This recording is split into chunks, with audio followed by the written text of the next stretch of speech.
Back to you, Bob. Back to you. Bro, I'm about to be comfortable as hell. That's the joy of doing a podcast in your home. In your own home. Yeah, dude. I was like, it makes it so much more comfortable. If Like, we it's, would have done it anywhere else, bro, I probably would have been like, well, it's in your element too. Like we've talked in the past, dude. Like your place is such a sacred space. yeah. And like you've kept the energy right here, and dude, it's always comfortable coming here. Yeah, and I mean, you know what I'm saying? You got the big dog. I'm gonna rock Burberry shades this one. You know what I'm saying? My The prized big dog. possession. Yeah. All right, we'll start this one off. Jake's Mom's Hot Podcast. I'm just messing with you tonight. The LockerRoomTalk Podcast. Possibly episode 2, depending on how we release them in order. Episode 2 might come first, but who cares? There are no rules to this podcast. Sponsored by Skivvy. Shout out to Skivvy. Skivvy, dude. Skivvy's had me covered since before I moved to LA. They probably sent me thousands of dollars of stuff for free. I don't know why they believe in a goon like me, but they do, and I just thought I'd give it back to them. They sponsored this podcast. The code is CarLockster20 for 20% off. Fucking Skivvy, man. I think they're getting rid of all their FUBU stuff. Are they really? So I'll have him like Oh, send me some raid shit. the warehouse and send it I to need you. that. Yeah, because I'm a big fan of that. Shout out to Fubu. Dude, every time he's been over, I've had like multiple unopened packs, and he's just like taken a few. Whenever he's come to my place and whatnot. Honestly, they're like super comfortable. I really like. Dude, it's They're like really it's comfortable. weird to like brag about like a pair of boxers, but I mean they're life changing. Like, some people are just raw dogging life and like the shittiest Walmart, Target, bot brand shit. But dude, this is gonna be a crazy podcast because we go way back, and a lot of people who live in LA don't understand that. Yeah. Dude, let's go back to the beginning, man. The Phoenix. The Phoenix. Phoenix coffee shop on, I don't even know what the fucking street was. Pearl Street. Was that Pearl Street? 6th Street and Pearl in Tulsa. What was the park across the street from it? Veterans Park. Yeah, Veterans Park. Shout out to Yeah. Veterans Park. Some shit. Dude, I remember that day so vividly. And it's funny because we were talking earlier this year, and it didn't really come full circle. Like that aha moment didn't happen until I found like a shit ton of my journals, like a stack of journals from that era where I thought my life was going nowhere. And I remember that day that I met you. I had just gotten back from Kansas, and my great grandfather was he was passing away. He was on hospice, and it was cool because I was putting life into perspective. I was putting I was you know, at that age I was inspired by the life he led and how many people he helped out with what little he had.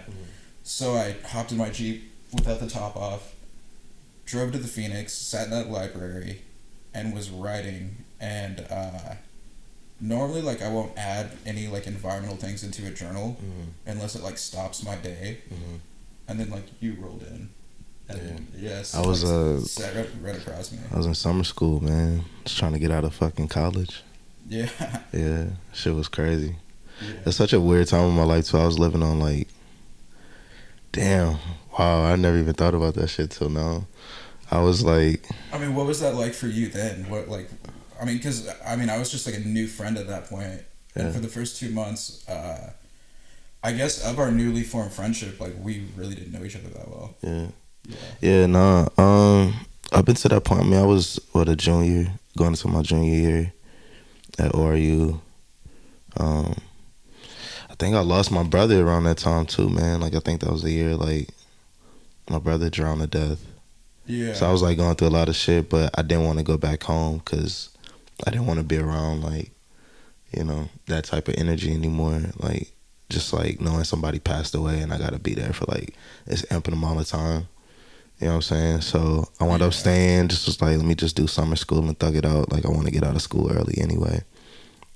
I didn't even like have that much money, man. Like I was interning at Guts. Yeah, dude, I remember. You remember that? Dude, I remember at Gus Church. I remember that time for you because it felt so bad that here I was like doing college, but I was just driving to school every day, and I was like living in my parents' like very nice suburban house at the time. Yeah. And like having I mean, I had several friendships where it was like friends like out there on their own and struggling. Yeah. And it always made me like put into perspective of like being grateful for what you have, but like helping out your friends along the way too in any way you can.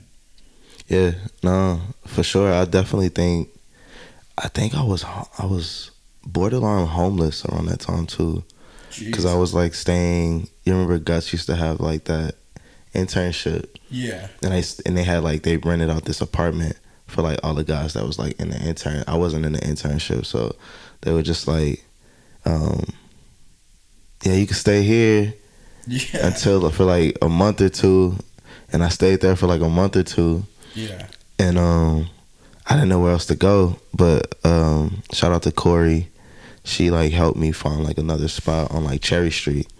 And it was like the perfect spot. Like I stayed with Josh. Shout out to Josh Morris, man. Yeah. He let me stay in like his office area, but it was like a second room too. Okay. So I just moved into there, and I would just go to summer school and just like go to coffee shops. Shades of Brown. Is that what it was called? You remember Shades of Brown? Yeah, that Shades was on. It was on Cherry Street. It was at the end of the block. That was on Cherry Street. That was you're thinking about Chalks. What was on Cherry Street? Shades of Brown. No, that was on Peoria. Brookside. Was that not? That was on Brookside. Damn. Yeah. Brookside's like the small rodeo of Tulsa. It has like all. So maybe I was off of Brookside then, huh? You were probably off Brookside. I was off Brookside. Yeah. What was Cherry Street? Cherry Street was 15th Street, where they're both the same. They're like the same. They're not. They cross each other. No, Brookside is the lake side. It's like the lake drive, the Riverside Drive. Yeah. So Cherry Street was like where Shades of Brown was. I lived over on Brookside for a second. Yeah, I remember. I came to the crib. Yeah. Like dude, that one time I like visited. It's so hard to remember. Like, I think the length of our friendship spans like a decade now. Yeah, it's nuts. It's nuts. Like that. Yeah, bro. Dude, that's insane. What's crazy too is like, someone once told me, and I'm a firm believer in this. Half of doing the job or like doing life is just showing up.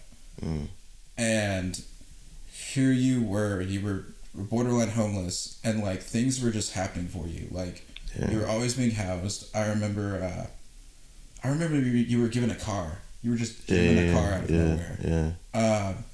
And then, dude, I remember, man, those were like the days too, because like a lot of our days like during that time were like filled with nothing. It was just like exploring downtown. We longboarded. We had like a lot of life talks of what our dreams were and what we wanted to do in this world.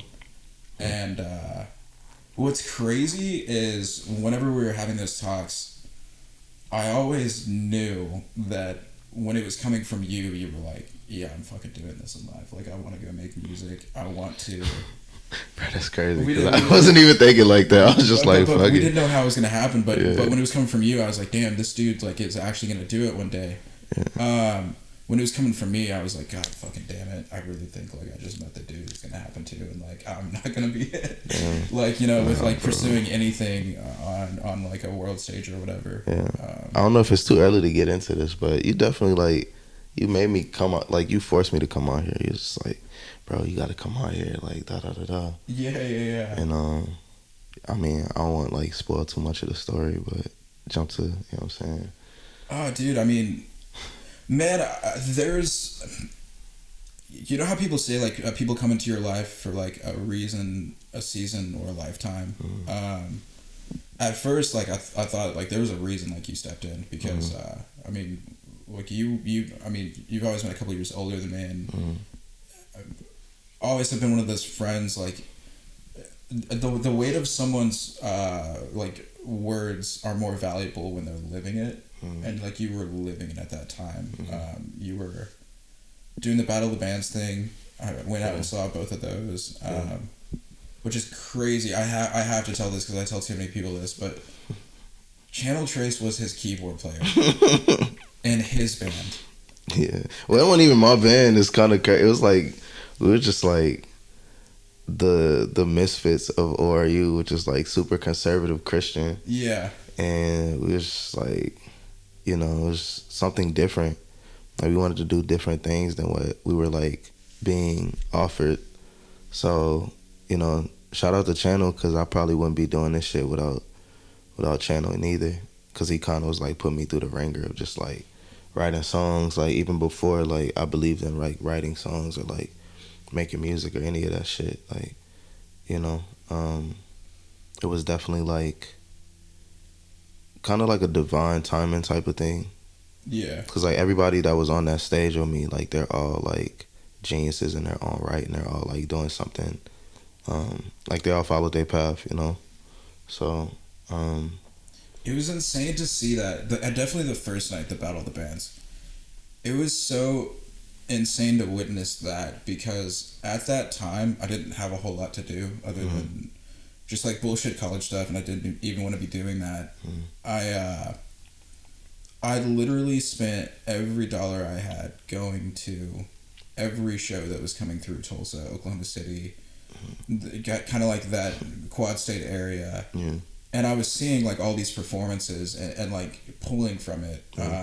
Just, who's phoning in shows, who's like going the extra mile. And I think at that time I was studying like how much effort like these artists that I love were actually putting in their career, and like foreshadowing where they were going to be or where they were going to end up. And I just loved music. And you never believed me on this, but when you guys played Battle of the Bands, your performance during that was the best show I had seen that whole entire year. And I saw 125 different bands play that year. It was just like so energetic. What was different about it to you that? Dude, what was different about anything I've ever seen was I guess the second to last song. You guys were like locked in during that song, and like that could have been the final song, and you gave everyone the emphasis that was the last song, and you start walking off stage while the whole band's on there, and it dies down, and you said psych, turned around and broke into the last number, and everyone just went off like a fucking handle. Dude, everyone. That Battle of the Bands was rigged because you guys didn't win. Right. But you guys fucking performance. Hey, it's crazy because people still be talking about that shit to this day. I just recently like did like I was on the Kimmel show with BB No Money, dude, and I ran into this guy from Tulsa. Yeah. I think I told you about him, but he was like, bro, I don't know if you know this guy, da da da da. Just so happened the dude was like on my floor in college. And I was just like, what? Like, have you talked to him? He's like, yeah, I talk to him all the time. I was like, FaceTime him whenever you get a chance. We wound up FaceTiming.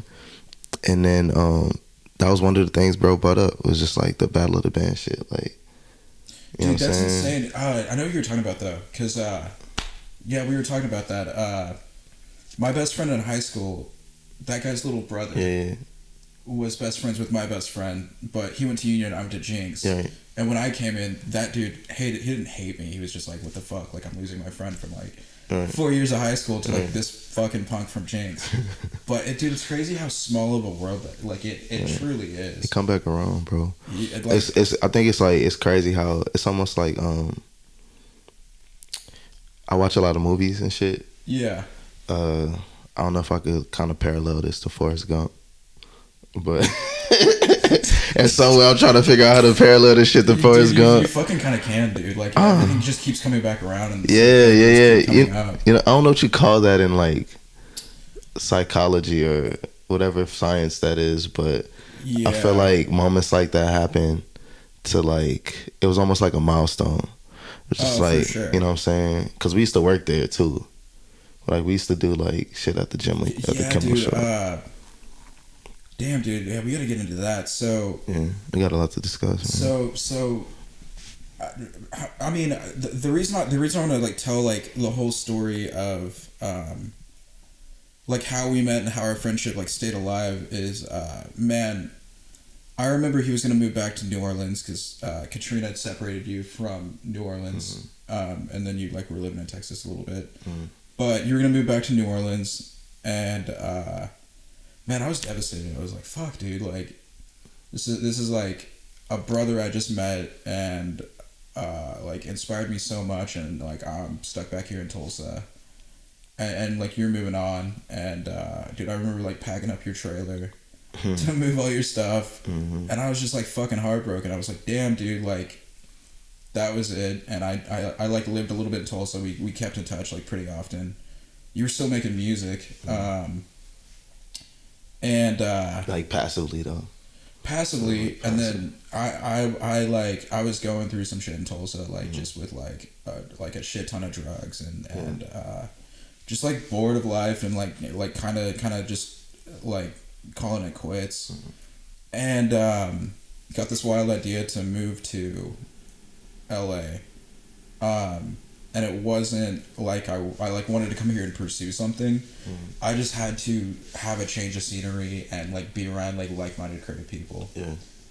And within, I want to say it was the first month of being here, I called you up, and I was like, yo, dude, like, have you called it quits yet? And you were like, man, like, I don't know, man, like, I don't know if I like, you know, I could do it. I was like, dude, just move the fuck out here.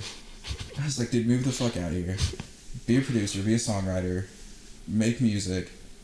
Like, you won't lose, dude. I will get you your first job here. It's true. Facts. And lo and behold, like, haven't seen you in several years. Probably like 3 years at this point. And I get you a job, you interview over the phone, and then I'm working it one day, and you walk up, you're like, yo, Mo, what's up, dude? Oh, like, what the fuck, dude? Like, you actually came out here. Yeah, shit's crazy. Wow. I was living in Long Beach too. Bro, I literally came out here with like $3,500. Like, Sheesh. that ain't shit. That shit blew through. Bro, after paying for gas to get here, I think I probably had like at least $2,000 left. Like 2 bands left. It's so expensive to get out here. And then I had to pay rent. Yeah. The first day I got here, cause I came around like around the first or some shit, and I was just like, I'm gonna give it to you in cash. And I was staying with like other people in Long Beach. It's like this 3-bedroom apartment off of Freeman, like East Side. I think that's East Side. It was like 15 minutes walk away from the beach. Yeah. Which was like, it made it worth it though, cause I would just like wake up super early and just like go to the beach and shit. Yeah. You know, just to get away from everything, and then go to work. And then, you know what I'm saying, like, I would rarely be home just cause, you know what I'm saying, we was working so much. But yeah. I think the thing that was like crazy to me when I got here was that I think after I interviewed for that job and I got it, Channel called me and was like, yo, you want to come post up at the studio? I'm with James Blake. And I was like, James Blake? I was like, yeah, bro, come pull up. I pulled up, met James Blake, and I'm just sitting there like, what the fuck is going on? It was like a total life change. Like, I went from New Orleans, like, working at the Ritz-Carlton, like, quitting music, like, because I just didn't want to do the shit no more. There's like a lot going on. And then other stuff that kind of led me to that point, because I had been in New Orleans like for like 4 or 5 years, and finally like did the jump to LA. And yeah, man, like it was just like shit just started falling into place. What were your thoughts on that? Were you like, because it took you a minute to get, like, I don't even think you were bought in when you moved here. I think. Like, what was the acclamation to that from, all right, this is what I'm doing, or am I just, like, doing this to, like... Oh, bro, it took me a minute to, like, really... Because it happens so fast here, like, when it kind of like you're saying with, like, that example, like, when something like that happens to you out here, it's like, oh, shit, I'm actually out here.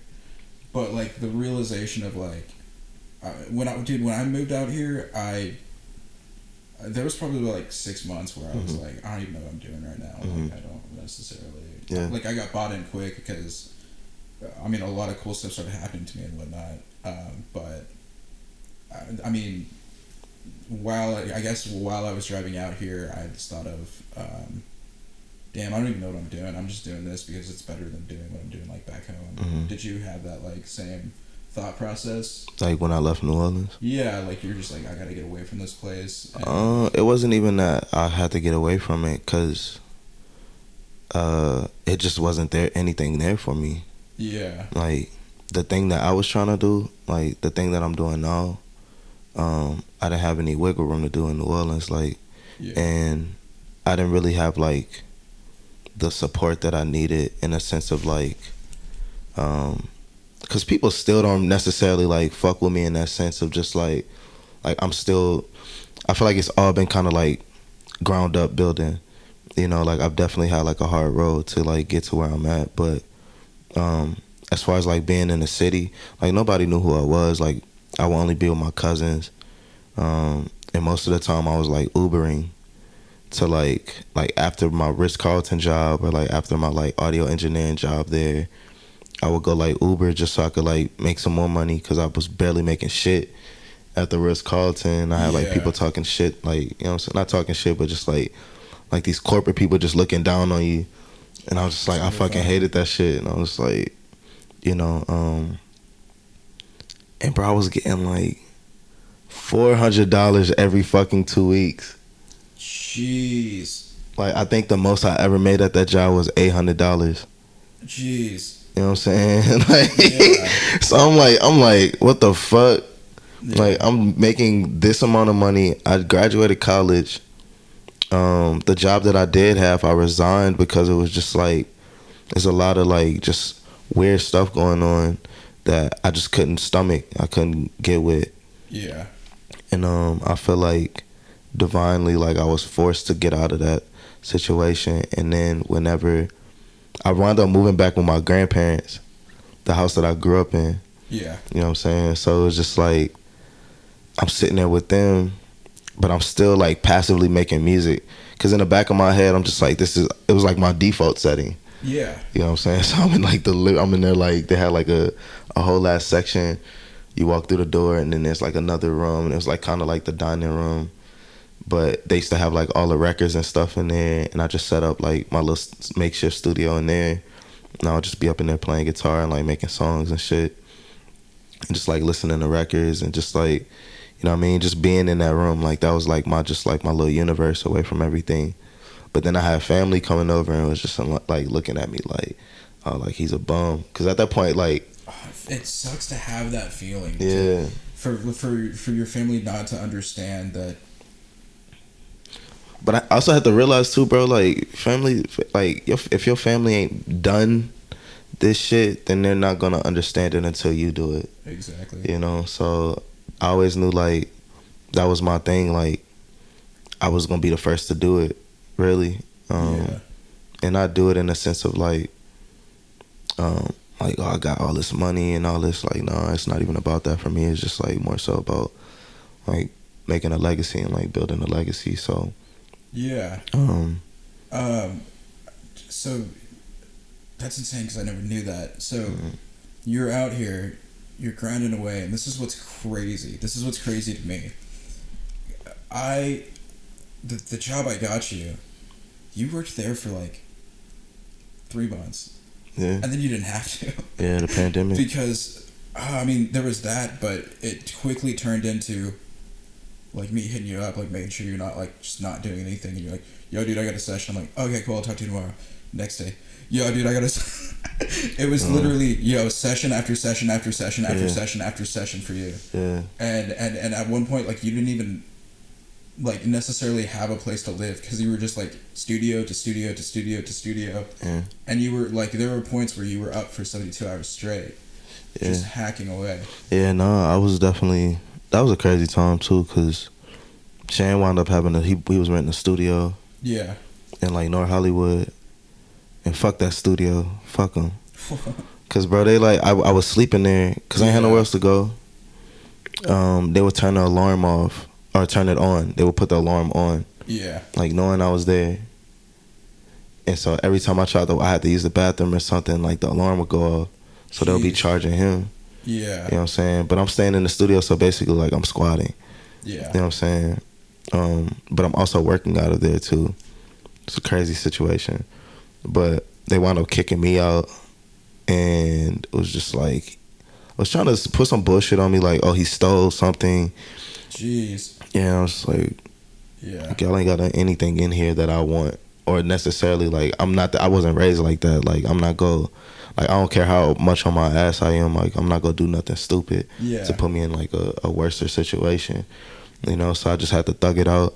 And then I was talking to a girl at the time. She lived, like, 4 hours away in, like, Bumfuck, California. So I would, like, drive all the way out there to, like, sleep for a few days and then come back out here and just, like, grind again.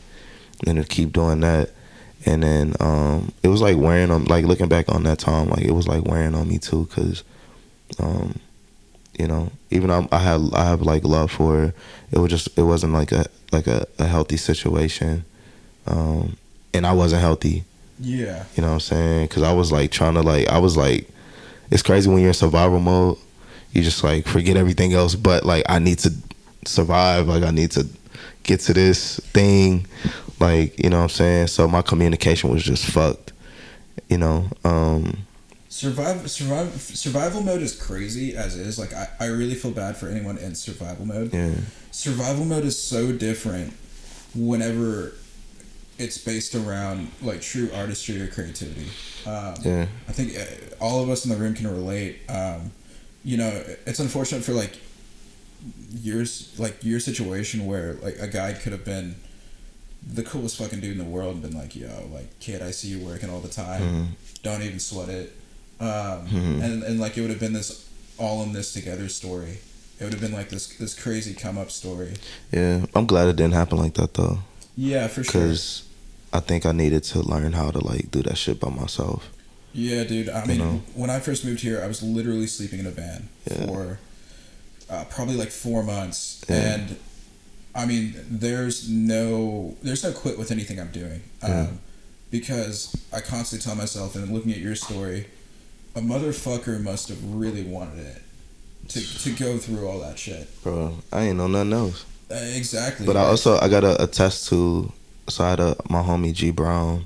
Yeah. He let me, like, stay at his crib in, like, mid city, and I would, like, be sleeping on the air mattress, and when I couldn't sleep over there, I would, like, go sleep in my car on, like, the Malibu coast. But I never went without, like, a shower or nothing, like, because I would always come back and just, like, you know what I'm saying. And this crazy thing about this is, like, how life work. Like, I feel like Katrina kind of allowed me, it, like, taught me how to, like, prepare and, like, just live through that type of, like, experience, just, like, living out of suitcases. Because I had my, like, my car packed a certain way.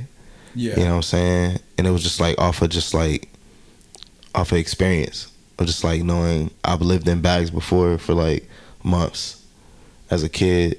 Yeah. So the fact that I have to do it now, like, on my own, this is what I gotta do. 2 bags. Yeah. Dirty clothes bag. Keep a hamper in the trunk. Take that out. Go wash it. Fold them. Put them back in the bags, like, the way they need it. If I needed some different shoes or something, I would go to my storage unit, switch them out. Like, you know what I'm saying? And just, like, have those for, like, the week. You know, bring them back, switch them out. What's funny is how that came full circle is you just got back from fucking Europe for a month. Yeah, and it's man. Like living in bags in, like, a different way. Yeah, in a crazy way. That's crazy. I didn't even think about that. Yeah. Yeah. Shout out to Paris. Shout out to London. Dude, like, yeah, you were there for a minute. It's just crazy. Dude, so this is what's crazy to me, and this is definitely a Forrest Gump full circle moment. So at that time, I want to say, like, shortly after that pandemic, mid-pandemic, I'm out here doing my thing. I run into some friends. One of my, like, good friends became this girl who, like, used to be an Olympic athlete for Australia, like, a runner, and she was dating this guy named Vic, or she still is, actually. And he was heavily involved in the camp that you were working in. I think he still is. And this whole time, I was like, yeah, my boy BJ's there. And they're like, oh, we don't know who you're talking about. And then I'm like talking to you, and I'm like, yo, do you know Vic? Like, have you met Vic? You're like, I fucking love Vic. Vic, like, I learned so much from him, like, blah, blah, blah. That's my guy. And then I'm like, I know he's there. Like, I know he's there. Yeah. So I'm telling him, like, you guys don't know my homie BJ. And it was legit, like, they're like, we've never known him as BJ. We've only known him as Josef Lamercier. Right. Facts. But it's so crazy how everything... I never introduced you to them. Mm-hmm. You never introduced them to me. Mm-hmm. And there's so much of that out here that we know all of the same people based off of just us living our individual lives out here. Mm-hmm. And then it's constantly blowing everyone's mind where we've known each other this whole fucking time. Yeah. And it's almost a testament to the story of, you've always told me, trust the process, trust the process, trust the process. Yeah. And to see that come, like, wrap around, like, 8 years later is, you can't write this shit. No. You absolutely can't write this shit. No. At all. It like there's something higher than. Yeah, I mean, bro, you know, I still believe in God and stuff. Like, shout out to my grandma, R.I.P. Yeah. She like definitely instilled a lot in me. You know, her and my grandpa and like my mom and them. So I always knew, even when I was like in these like dire positions, I always knew like I wasn't hopeless. Like I knew something was coming. Like, yeah, you know what I'm saying?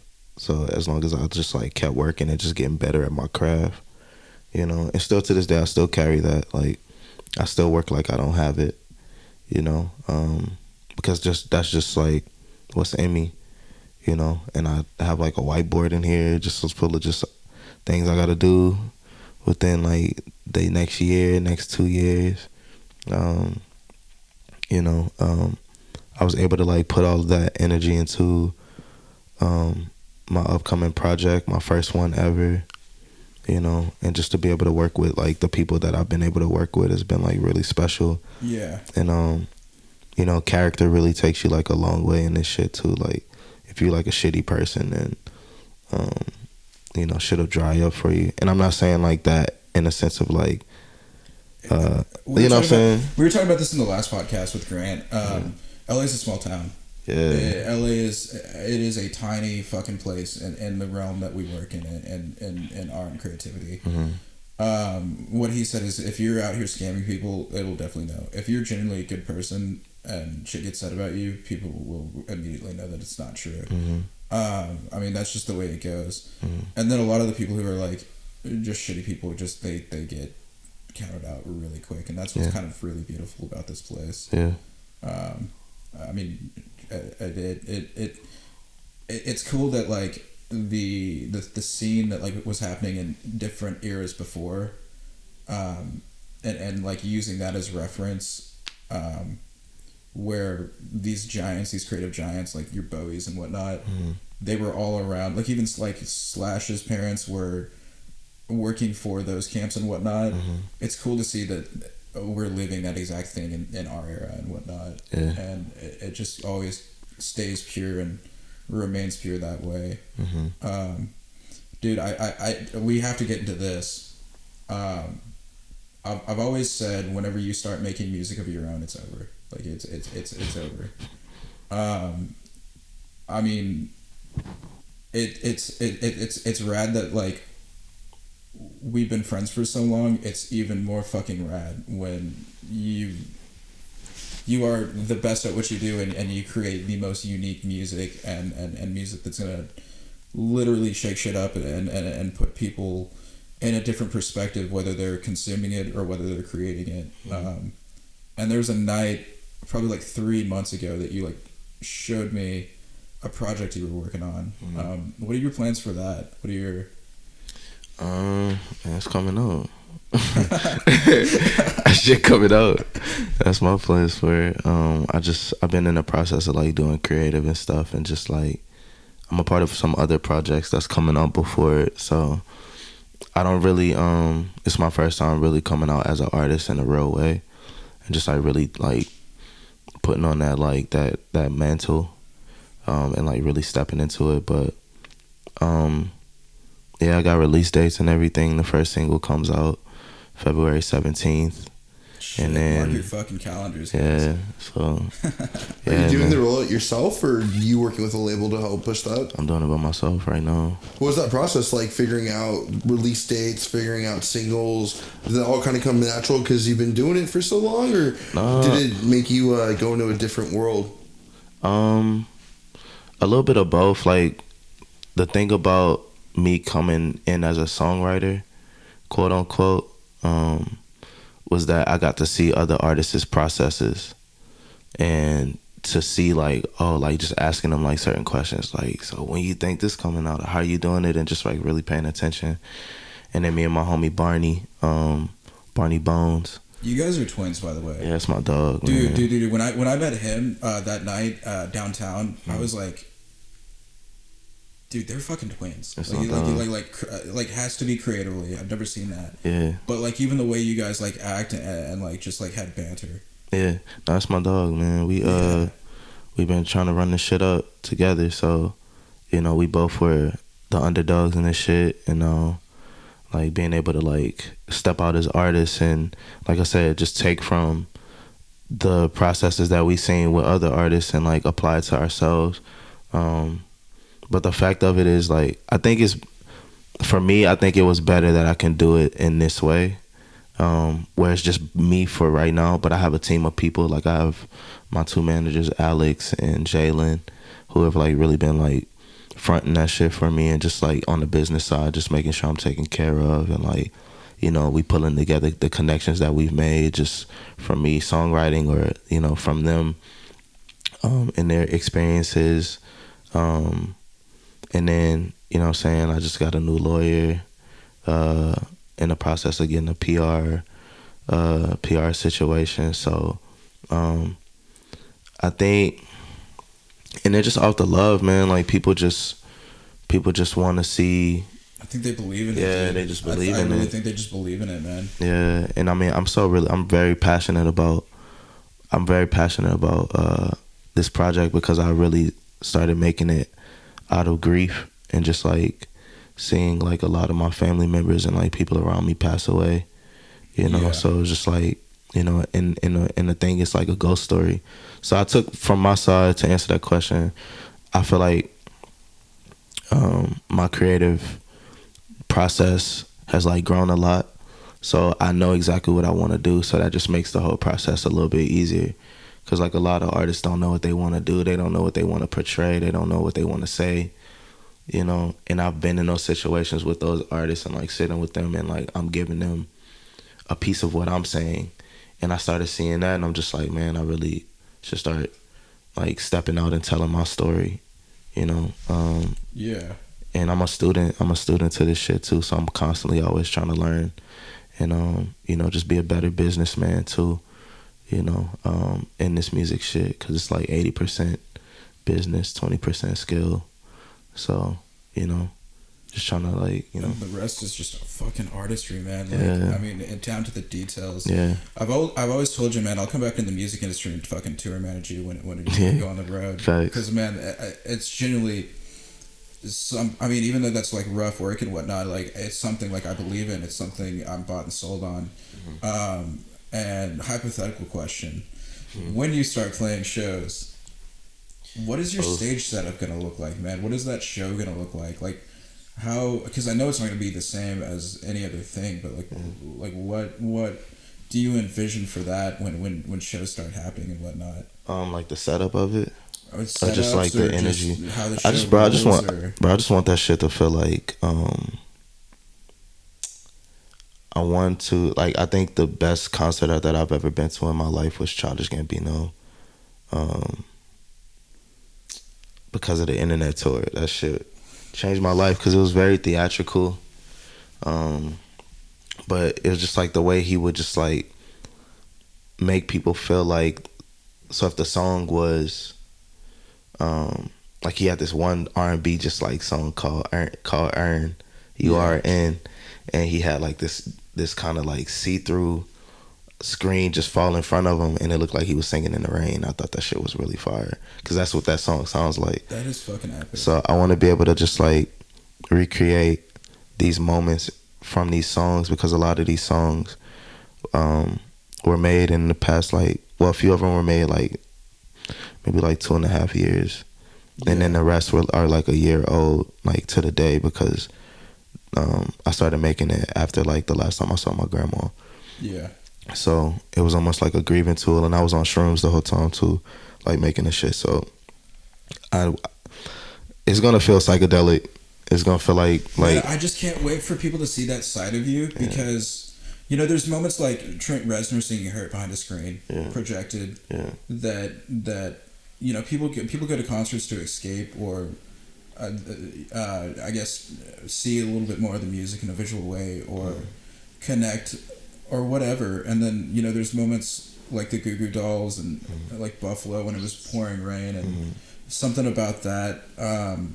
And the 2 times I've seen you, 8 years ago, man, the second time I saw you, a mic died in the middle of the set. You just dropped it and kept singing like to the crowd, and I was like, holy shit, dude! Like this dude lives this shit, and can portray a message no matter what little he has during a show. And then, dude, whenever it comes to full productions, it's going to be the sky's the limit, Yeah, and I mean, I had that, I did a stint at the church whenever I like went back to New Orleans. Yeah, I was like doing like I was doing like set design too, so I feel like that's gonna come into play a lot. Yeah. But yeah, bro, I just want people to feel, man. Like I just hope people come to my shows and cry. Like that's what I want. Like that's the type of shit I want, man. Like I want it to be like this, like epic. Just like, man, I remember when I went to the Josef Lamercier concert, and it's just like, it's just epic. I remember the day. I know when the day we met, we ran into each other at the Canes Ballroom at City and Color, and we ended up going to Joe Mama's Pizza and getting like 25-cent wings together. And you told me that day about your artist name, like Josef.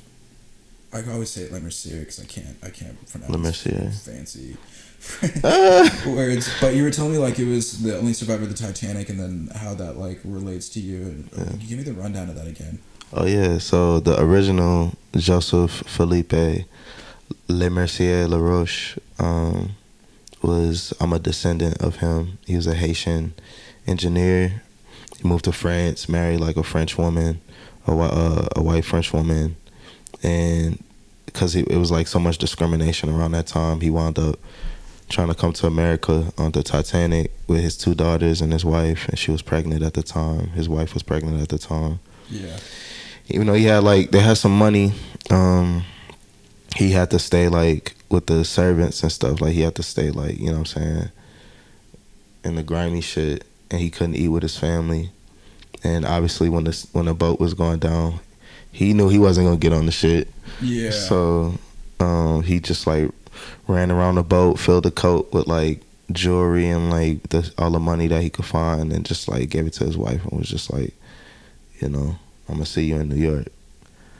And never saw him again. So, jeez. But that's like, I got a lot of like crazy family history. That's the one thing like I felt like I had to go back to New Orleans to realize, because it made me more sound in like me as a person, like just knowing where I came from and just knowing like my family's like Native American and like Haitian and like just all these mixes of just like different cultures, obviously being from New Orleans, and just like the stuff that transpired, over the centuries down there. But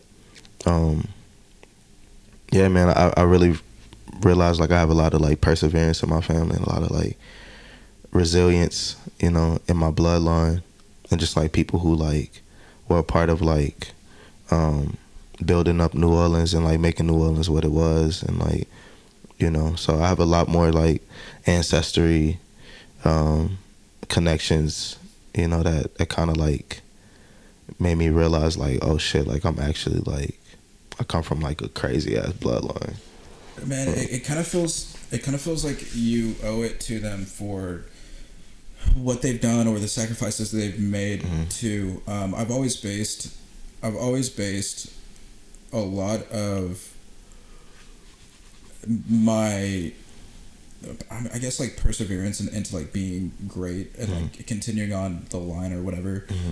Only based off of my grandfather was a B-17 pilot, and he was 22 years old, the oldest boy on his plane, and he had a 1 in 3 chance of getting out of a mission alive.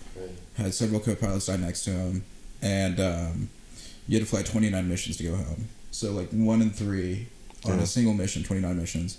I would not fucking do that, dude. Like, holy shit. Like, that takes some fucking balls to like to do. And then with everyone on that plane looking up at you to like steer you through this mission when you're sitting duck in the sky.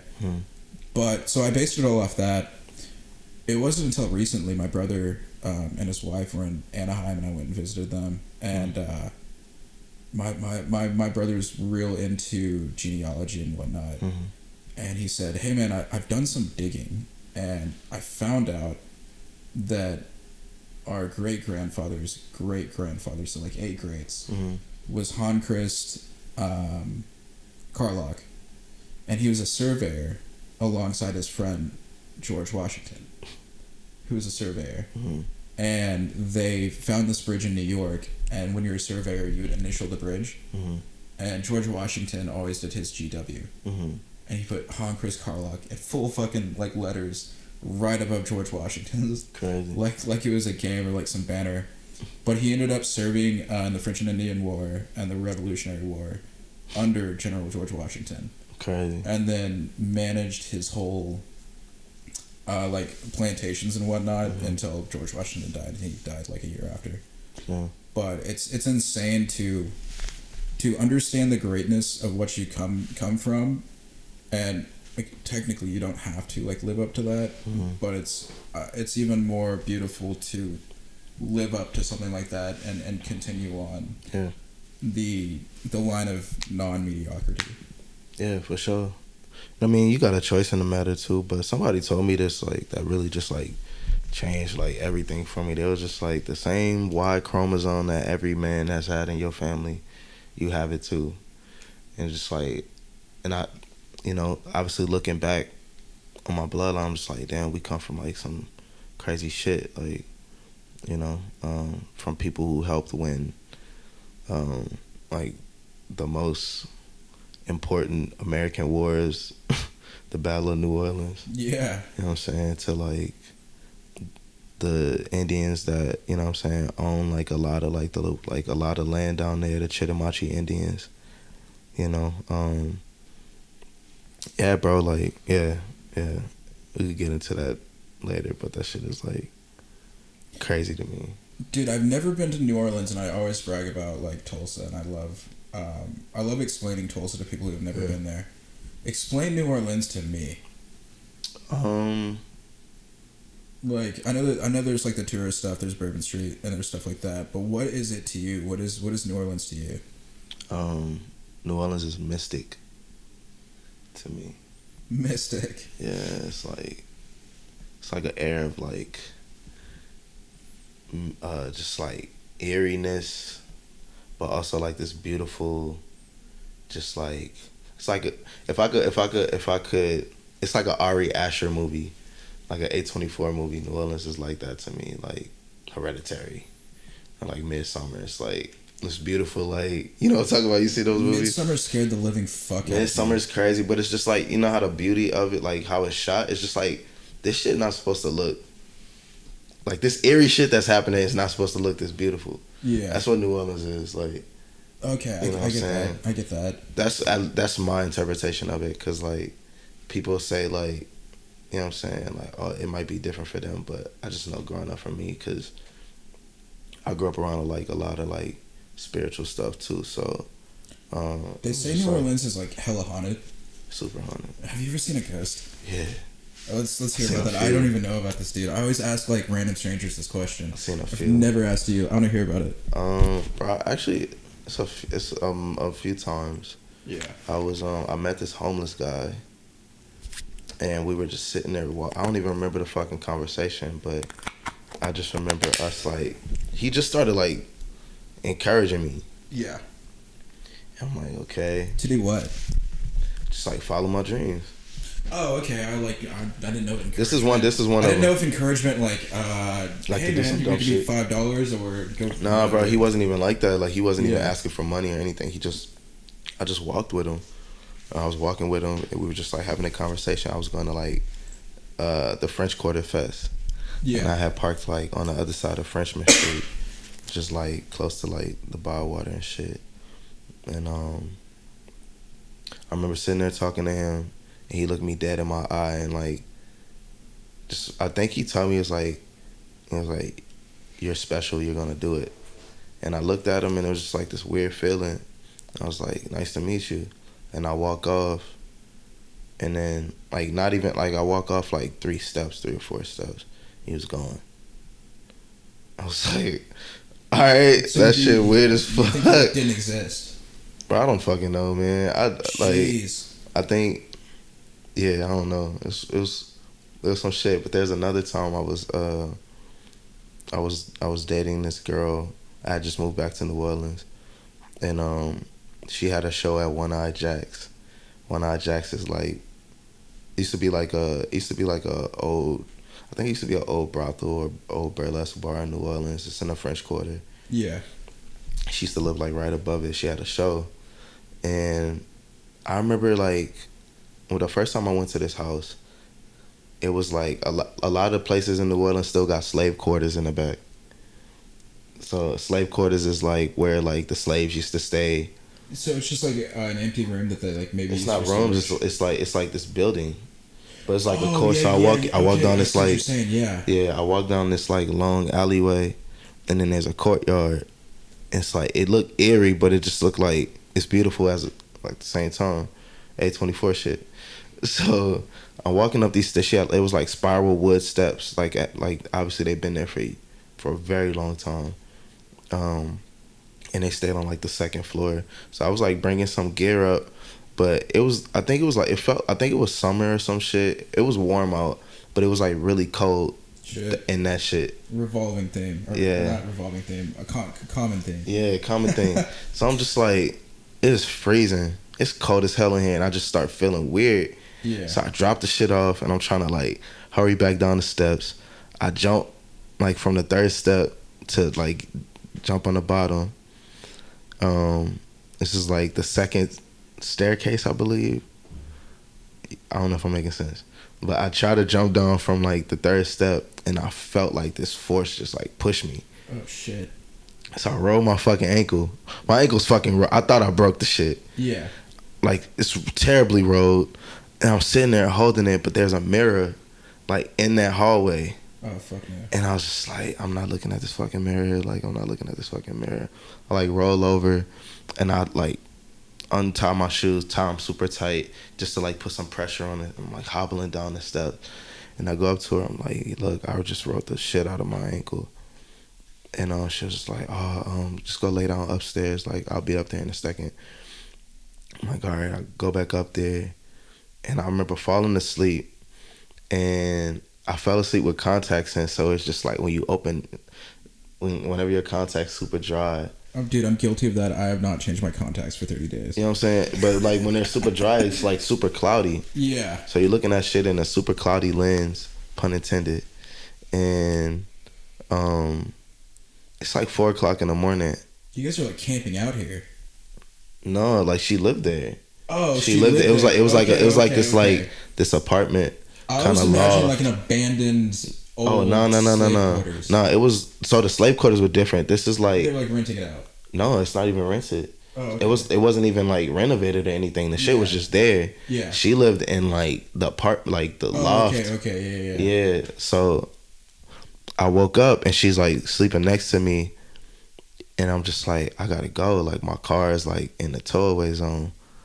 Like so I get up and I start hobbling down, and bro, I remember like getting to the bottom of the steps, and I saw this like tall ass shadow, like in the slave quarters, like in the courtyard of the slave quarters, and I remember like being like trying to squint my eyes to see what the fuck it was, And I was like, nah, I'm not doing this today. Yeah. So I like try to like hurry up and hobble down the fucking hallway. Felt like the longest hallway ever. Open the door and I see this figure just like walking across the street, just like on some phantom shit. Like you couldn't see his feet, you couldn't see his It's hands. just like moving. It's like, just moving swiftly. Yeah, Right. and it's just like you know like in Scooby Doo or some shit when it's just like the ghost will be wearing like this like this drape over them. Yeah. It was like he was wearing this drape and his hands was covered and like his feet was covered. So when he was walking, like it would just like sway with him, but you couldn't see like his hands or his feet. And I'm just like standing across the street and I'm just like, what the fuck? Scooby-Doo is my shit, dude. Scooby Doo is my shit too, man. Dude, I had a random thought the other day that if I ever had to play a show again, you know how like most bands, the band walks out and then the singer comes out. Mm-hmm. I hate that equation. Mm-hmm. If I had to play a show tomorrow, Mm-hmm. I would walk out first wearing like the eye hole draped ghost thing. like a sheet over me with the eye hole drapes. I'd definitely make sure that the top's around because fuck the KKK. Make sure the top is round. And very key. I would like do the first song that way, Mm-hmm. and then like have like a roadie like rip the sheet off me Mm-hmm. for the second song. I think that's a better reveal than like Yeah. the band like walking out there like playing like The white whole, tablecloth. like, musical part, and then you like run out there. I'm just tired of that. Yeah. I mean, It's you a know, cool equation, it's a but, cool equation. I like when people change it up like show to show. Yeah. But Dude, fucking ghosts are real, dude. no, for sure. Yeah, that, For sure. creepy. But I also had a moment, bro. New Orleans is really crazy too, cause the first time I had met that girl, we were like walking in the French Quarters like 5 o'clock in the morning, and just all of a sudden, fog just swept through the streets. It was some crazy shit, like weirdest shit I've ever seen in my life. Yeah. And yeah, man, like New Orleans is mystic. It sounds like an A24 movie. It's mystic as fuck. Do you searching for that stuff anymore? I definitely don't. Do you What? remember Caleb Bowie? No. He went to Guts. Short dude. I think he remembers you. But he and I... What a weird dichotomy. Right. Hey, you got to take this out. Joseph, you're a terrible person. No, bro. Bro, you know how many people I've met just I'm throughout the same way, life, I'm the like. same way.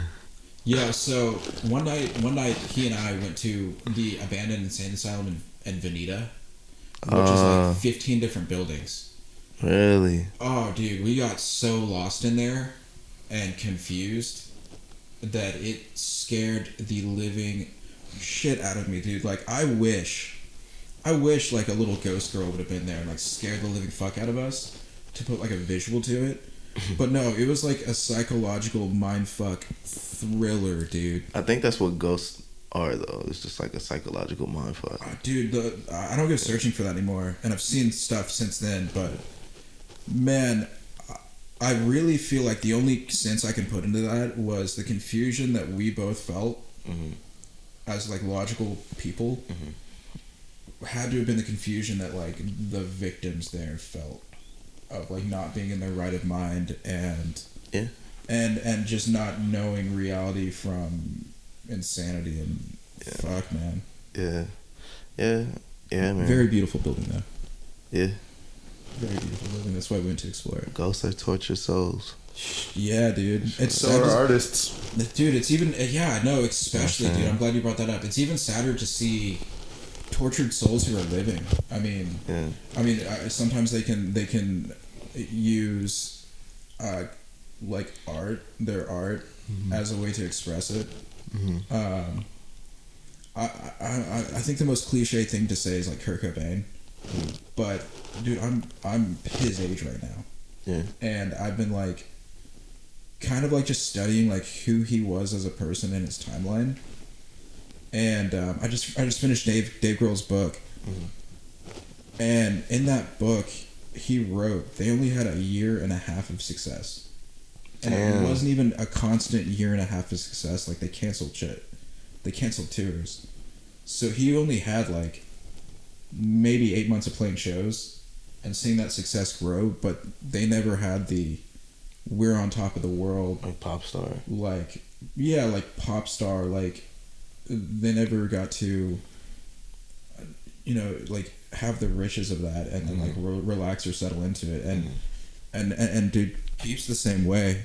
Yeah. I was gonna say that's a common theme with artists, especially like old school painters from olden days. Yeah, they weren't famous. Their paintings weren't worth what they are now until post mortem. So I mean, I feel like that's a very common thread with artists. We struggle all of our lives to try and be noticed, and as soon as we go, that's when everyone's like, oh, this guy was amazing, look at this, and then all of a sudden these random collabs come out, or these in memoriams from people that you never really knew, like all this. Everyone just wants to use your clout, essentially. it's sad to see. I've been really big into Basquiat too, as of Dude, I mean, like he's a while. another example. Yeah, but they used to like, bro. The thing about art that I try to see, that I see that people try to fuck people up, and this is just my observation of the shit. It's just like they try to. It's like catching a horse. It's like catching a beautiful stallion, and then you try to cage it and use it for pony rides. That's You know what I'm saying? Like, and I feel like you can't really do, especially with artists, because artists are like, you have to be willing to be able to free think, and just like, and a lot of us are tortured because we turn our pain into these songs, or like these records, like, or these like masterpieces, and then people don't really understand the fruit that had to go into like making that type of shit. So it really fucks you up. You see people coming up to you and being like, this shit that I'm talking about, I'm dealing with, I had to get it out in the song, and now this person is like, oh, this helped me. Like, that shit fuck you up. You know what I'm saying? Because it's like, it didn't help me necessarily. Like, I just put it into a song because that's the only way I can relate to it. Now it's like people are looking up to you, and it's just like, I'm larger than life. I got all this money, I got all this shit, but I'm still dealing with the thing that made me write this song. You can almost compare that to like making wine. If you think about like all the pain and the torture and the long nights of sleeping in cars, and the pain of it all goes into it, and that's essentially the grapes and all that, and you age it a little bit, and then everyone's like, oh my god, this is an amazing wine, this tastes delicious, but they don't understand the process that went through that. You don't even know what it took to get there. Exactly. But they don't, and nobody thinks about that. They just say, oh, this is delicious. I want more. Because you just want to consume and enjoy it. Exactly. But that's what makes art so beautiful too, because it's just like, it's actually people who care about, and obviously like it's a big ass market now, like anybody can go grab speakers and do whatever, and just like, but the real ones from it too, like there's still people out here that are like, oh, you were supposed to be making music, you know what I'm saying, you were supposed to be doing this. It's just like unfortunate that they try to catch the stallion and put him in a cage. I think there's levels to it too. I mean, for instance, like you can see some people go to an art museum and they'll never go to an art museum again. Yeah. They're just there by happenstance. Yeah. There's some people that when they view art, it's like Target. They're like, oh, that looks cool, I'll throw it in my apartment. Yeah. There's some people when they view art, it's like the lens from where their eyes meet the world.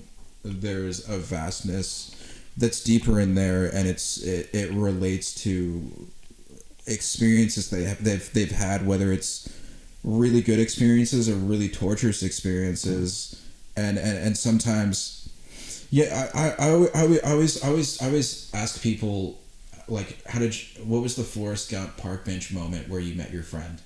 And I think that like Forrest Gump park bench realization of when you saw art or when you met a friend and you said, oh, like you too, like you've walked along the same things in life, or you have that like mutual understanding of a hurt or a joy or whatever is what brings people together, and that's what art is. Because The only way I feel like I can express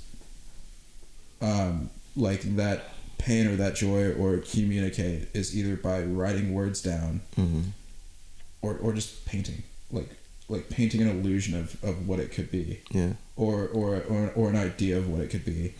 And I don't do it for anything other than, like you're saying, like it's the only medium I have to like get my shit out, like to like be in a back to a consensual state. Yeah,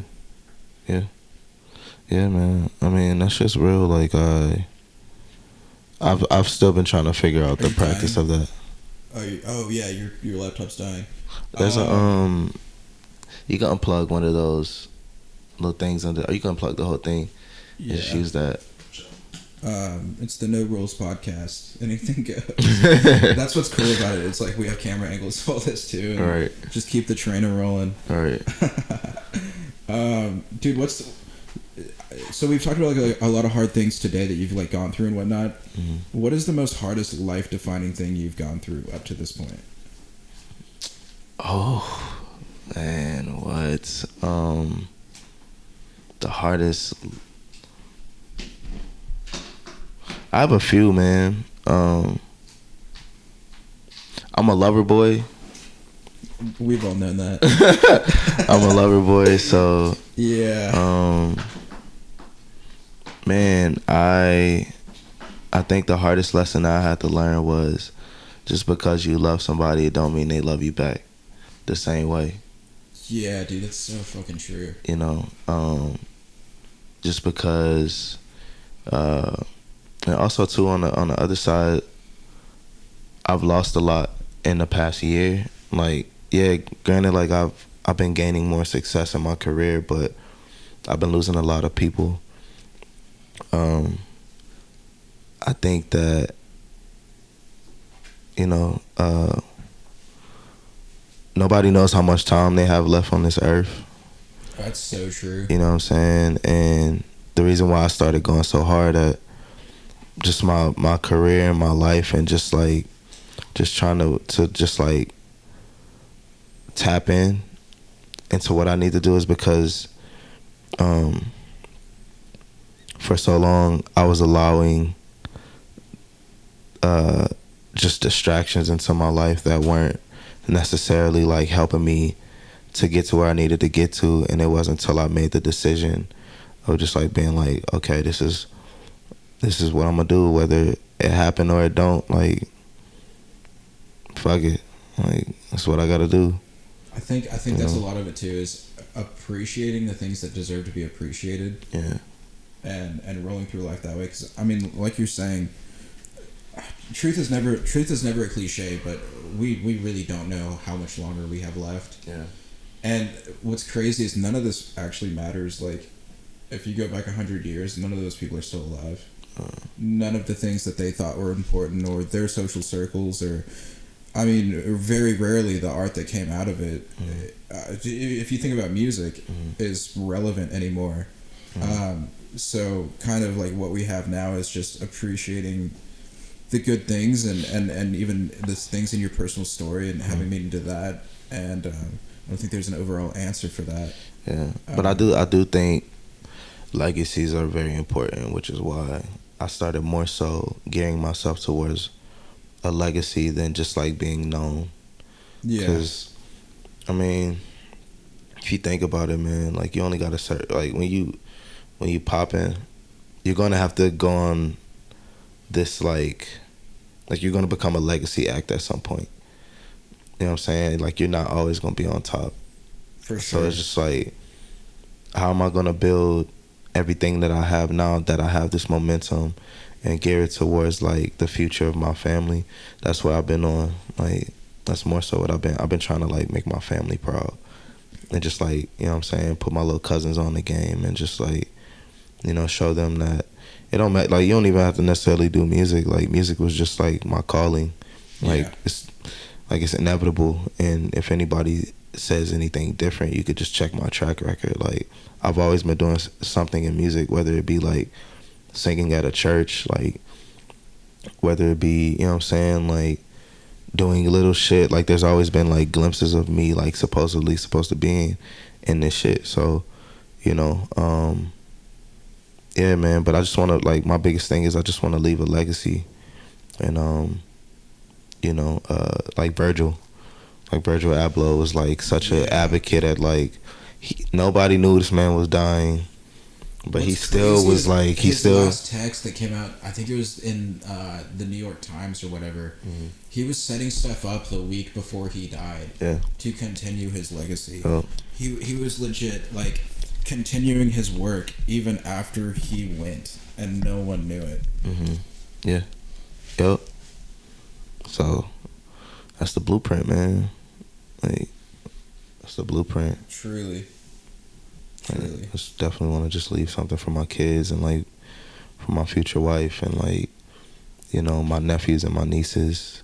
Yeah. Just like setting them up to like, you know, because I've been through a lot, bro. Like I don't want my kids to have to go through like having to be sleeping in cars and like, Dude, you know what I mean? Spoiled fucking brats. I don't want them to be spoiled brats. I don't want my kids to be spoiled brats, but I definitely want, because I still want them to know like, because that's not who I am. Yeah, for sure. You know what I'm saying? So I want them to definitely be able to work hard for their shit, but also know that I didn't have a mentor really to like tell me like nobody told me like songwriting was a thing to get into the door, like, and I'm using that as a way of like catapulting off of all the work that I've done with other artists that's coming out and just like helping them build their careers and to be a part of the upper echelon of that, like of storytellers all around, like the people that I study, like Morrissey and like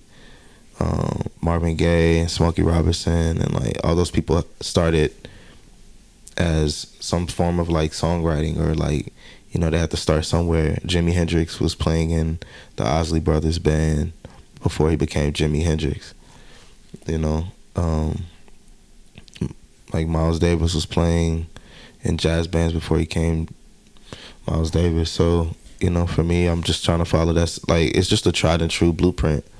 It's like a lot of people forget that element of storytelling, of gathering stories, of using those to relate, and that's why I like movies and like TV storylines so much. What's a story recently that has inspired you? I mean, like you said, your namesake, like that's a beautiful story that like is carrying on that to the world. But what's like a little story that comes to mind that you would love to bring to the world, whether it be via song or like maybe even like bigger things in the future, like putting together movies, because I don't think that's out of the realm of possibility of what your capability is. Yeah. Like in a sense of like, what you mean? I don't know, just man, I love one of my friends. He actually put together like a huge TV show that's killing it right now with Kevin Costner in it. And there's something like whenever a finalized script comes together and it's able to portray that story. I mean, one story that I would love to tell is, you know, among all my relatives is probably the story of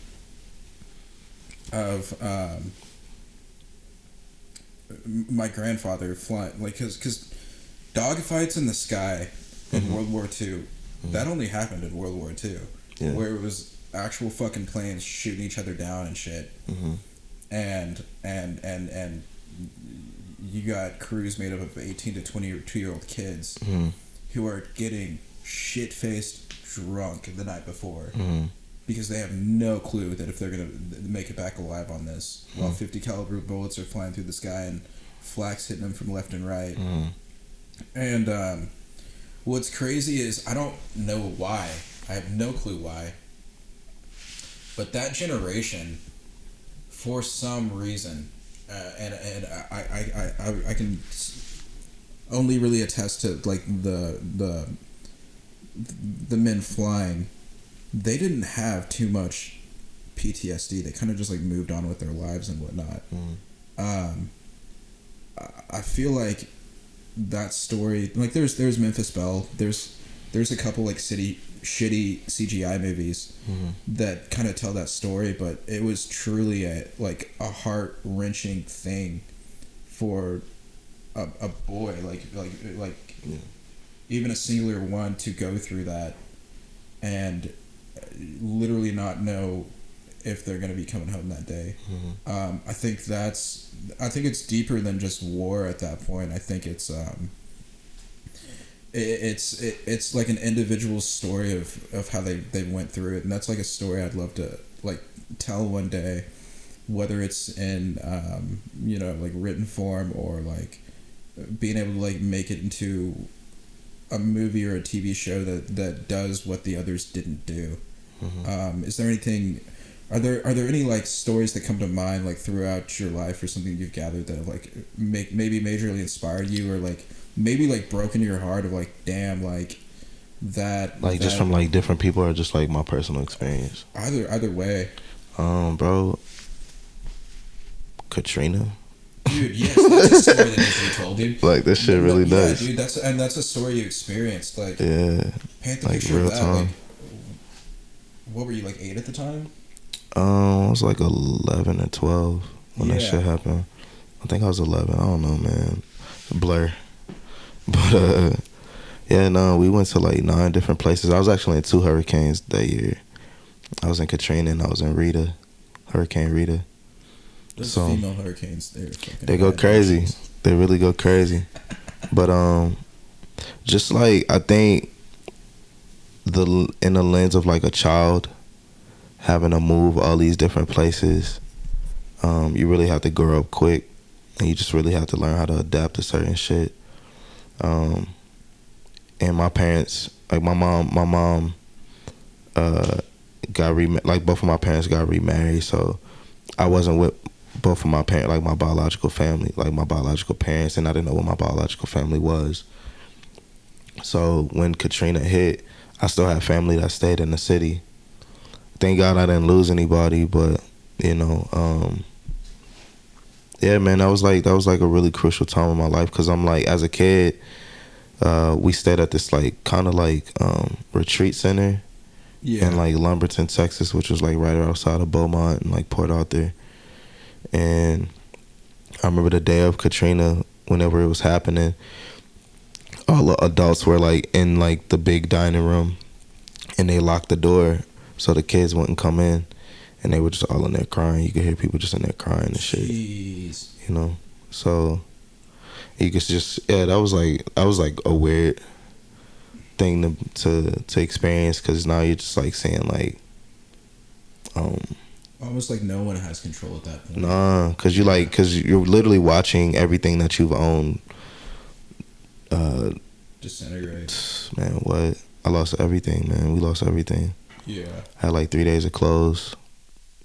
And then like the people in the communities would like come bring us like, like thrifted clothes, and just like, so we living off of thrifted clothes and shit. Like people like feeding us and everything. And but yeah, went to 9 different places throughout that a course of like 6 months. Dude, that's insane. Yeah. I would have never known about that had you like not brought it up. Yeah, no, it was a minute. Yeah. And finally like settled in this place called Marble Falls, Texas, which is where I like went to high school and shit. Graduated, left.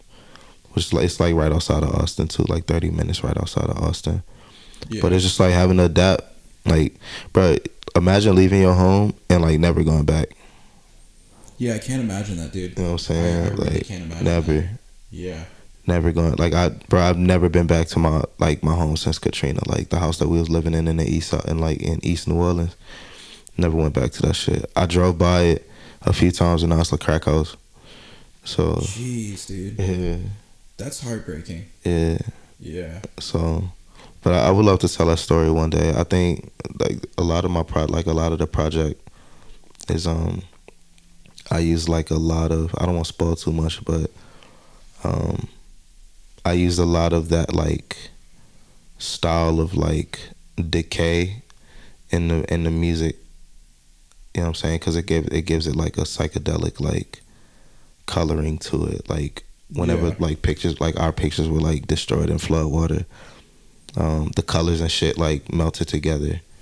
So Wow, I've never thought about it that way. yeah, so I implemented that in my creative, just to, like, help bridge that story, and just like, you know what I'm saying, like not saying too much, just kind of letting the art speak for itself, and like having people just, I'm excited to see the questions that's gonna come from it, and just to be able to explain it, because it's like it's very detailed shit, you know, like the cover, from the cover to like the songs, just certain things that I've done,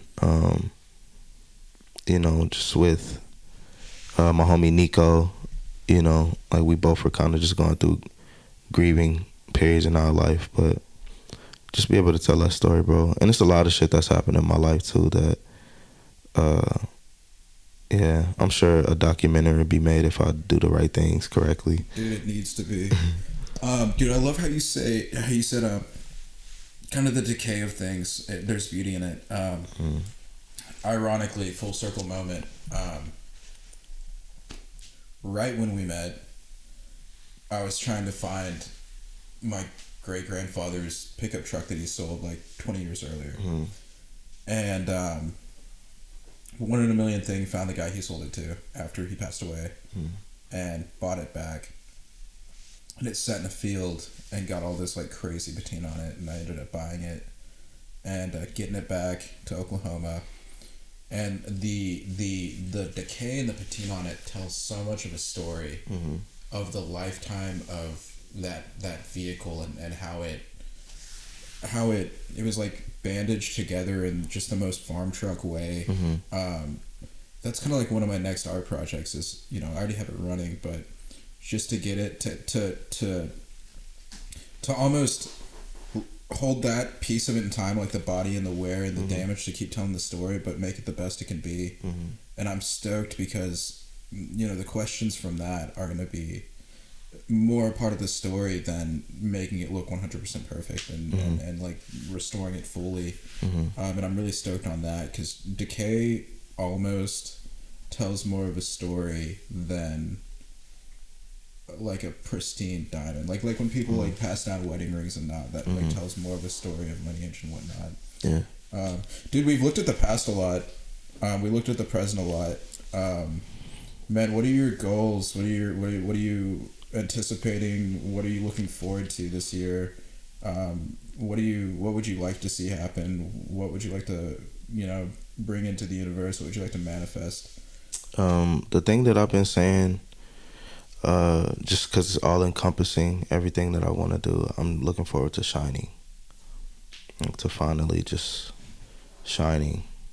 It's like not feeling like I gotta dim my light for anything, and just like being unapologetic about how I attack things, and not in the sense of like hurting people, because that's not my nature. Yeah. But just like in the sense of just like my purpose, man. Just being really unapologetic about what I have to say, and, you know, how I carry across myself as an artist, and even as a businessman. Yeah, man, like shining. Yeah, dude, that's awesome. I know you're gonna be one of those people that gives back to people too and finds talent. Oh, for sure. Once you get in that platform, and that'll be really cool to see. Yeah, for sure. Yo, what time are we looking at? Because I do have places to be today. 12:24. 12:24. Oh yeah, we're actually on good time. Yeah, dude, let's wrap this up. This has actually been the longest Is it? podcast we've done. This is the second one, longest podcast we've done. By like twice. Yeah, by Really? twice, which is Really? cool. Which is cool. Damn. We're at like an hour 30, right? Yeah. That's sick. Holy shit. Yeah, we'll Actually, wrap it like up 3 here. times. Damn, that's Damn. insane. This isn't gonna be the last time you see Josef Lamercier or Lamercier.